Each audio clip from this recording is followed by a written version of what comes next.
is interesting. When we feel it, we typically see it as a sign that something is wrong in our body. At first, it feels like a signal, but when you go from doctor to doctor, unable to figure out what is the cause, the pain becomes something else entirely. It begins to feel as though it's out to get you, to rob you of joy and peace in its presence, almost like an enemy. It doesn't just impact the person experiencing it. It impacts every person who surrounds them. For so much of the past 4 years, I watched my partner Dana suffer with chronic pain. What started as a calf injury spread into both legs, went up her sciatica and into her back. For over a year, doctors had no answers. Even Eastern medicine practitioners couldn't help. Then an MRI showed what we were told were spinal abnormalities, and we thought we found the answer. After resisting the idea of spine surgery for several months, Dana reluctantly agreed as her condition worsened to the point she struggled to even walk. She went in for the first surgery at the beginning of COVID, and 6 weeks later had to have another emergency surgery after a spinal fluid leak was found. As she laid alone in the ICU, praying for death when they couldn't manage her pain, I felt so helpless, and I wondered how we ever got here. The months that followed were some of the hardest of both of our lives. Dana was on bed rest for 2 weeks and slowly began to move again. For a period of time, we assumed her increased pain was due to surgery recovery. But as the months went on, we realized the surgeries did more harm than good. What was supposed to relieve her pain had only caused more, and we felt devastated. We lived in darkness, isolated thanks to the pandemic, and wondered how we would ever move forward with our lives. I had stopped taking on projects to help caretake Dana, and after a while I felt compelled to pick up my camera and document our journey.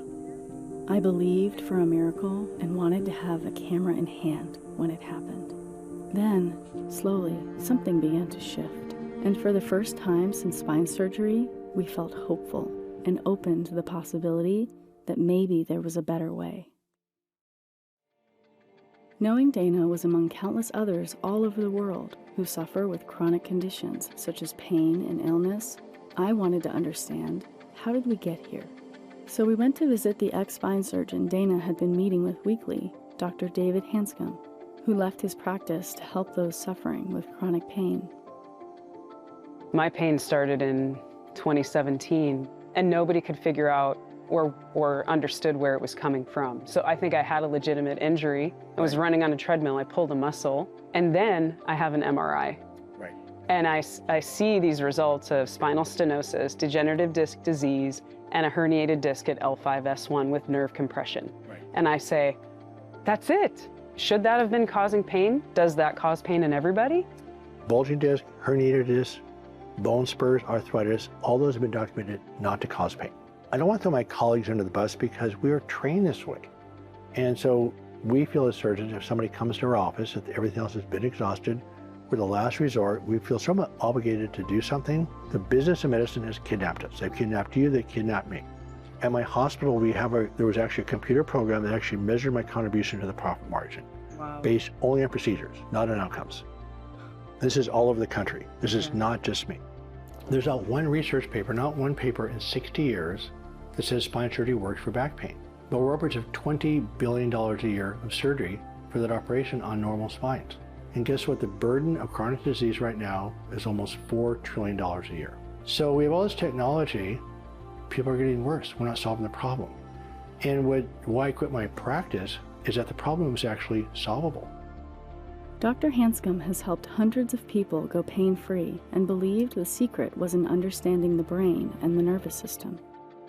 So we know it doesn't matter how the pain starts. It could be a structural ruptured disc, it could be a bone spur, but once you have the pain for more than 6 months, it becomes memorized. So the problem isn't in your back, it's actually in your nervous system. We have a physiological issue that medicine keeps throwing these structural solutions at, and it's just not going to work.